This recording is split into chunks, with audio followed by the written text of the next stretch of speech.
ఇట్లా 3-4 గంటలు నానబెట్టుకున్న శనగపప్పును మెత్తగా మిక్సీ పట్టుకోవాలి. తర్వాత కొంచెం పాలకూర,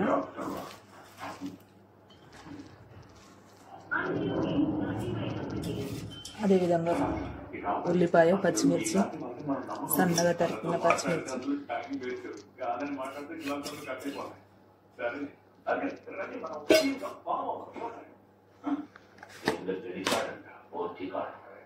కొద్దిగా ఉప్పు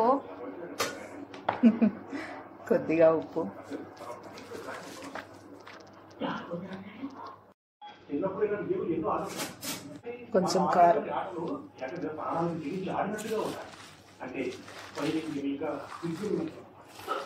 మొత్తం మిక్స్ అయ్యేలా కలుపుకోవాలి. కొంచెం తడి ఉండాలండి, తడి ఉంటేనే క్రిస్పీగా వస్తుంది. మరీ లూజ్గా అయిపోతే కొంచెం శనగపిండి అయినా బియ్యం పిండి అయినా కలుపుకోవాలి.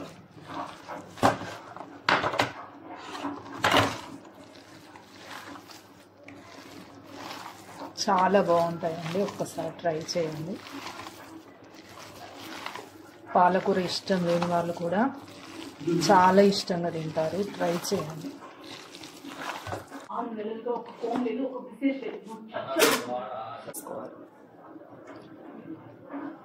ఇట్లా మంచిగా మిక్స్ చేసుకోండి.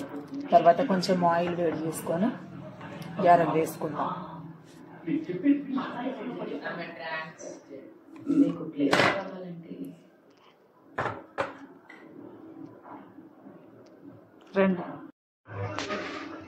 ఇలా కొంచెం నూనె వేడైన తర్వాత ఈ విధంగా చెయ్యి మీద కొంచెం తడి చేసుకొని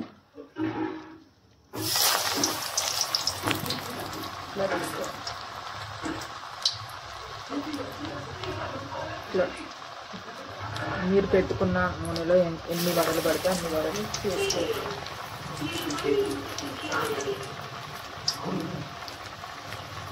మరీ నీళ్ళుగా ఉండొద్దండి, కొంచెం తేమ ఉంటే సరిపోతుంది.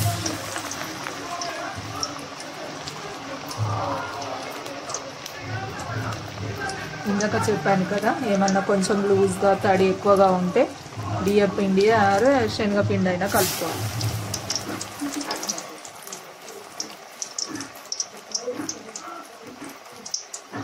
ఈ వడలు ఒక్కసారి ట్రై చేయండి, చాలా బాగుంటాయి.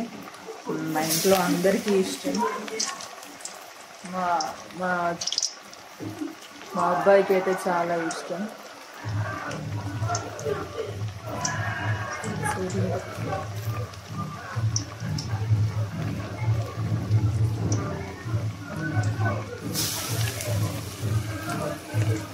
హై ఫ్లేమ్లో కాకుండా కొంచెం వేయించుకోండి, ఎందుకంటే లోపల కూడా ఉడకాలి కదా.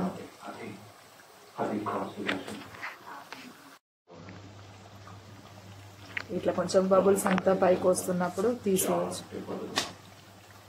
ఆల్మోస్ట్ డన్, తీసేయచ్చు.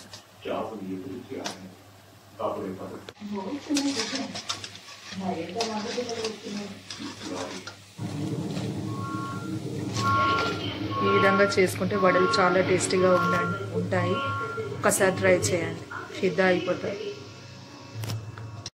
అంతా పిండి కూడా వేసేసుకొని మీ ఇష్టం అండి. ఇట్లా పెద్దగా అవసరం లేదు అనుకుంటే చిన్నగా మనకి ఇష్టమున్న షేప్లలో చేసుకోవాలి.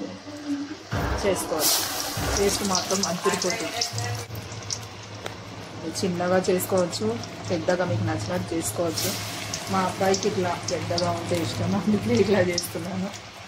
మీకు నచ్చిన షేప్లో ఈ విధంగా కూడా చేసుకోవచ్చు. చిన్నగా పకోడీలా రౌండ్ షేప్ అనే కాదండి, ఇట్లా మనం పకోడీ ఎట్లా వేసుకుంటామో అట్లా కూడా వేసుకోవచ్చు.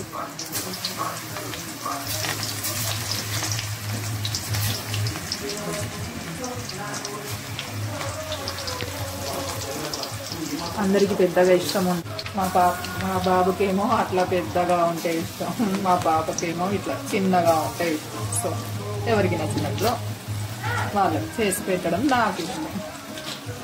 చేసుకో.